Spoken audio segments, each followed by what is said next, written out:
Olá, eminentes.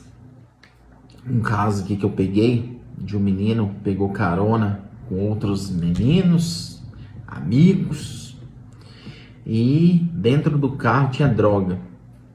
Ele disse que que nem sabia que tinha essa droga dos outros colegas, dos outros amigos, e enfim, e rodou todo mundo, né? Roda todos. Então, toma cuidado quem é teu amigo, viu? Com quem que você anda, onde você frequenta, com quem você pega carona e com quem e para quem você dá carona também, né?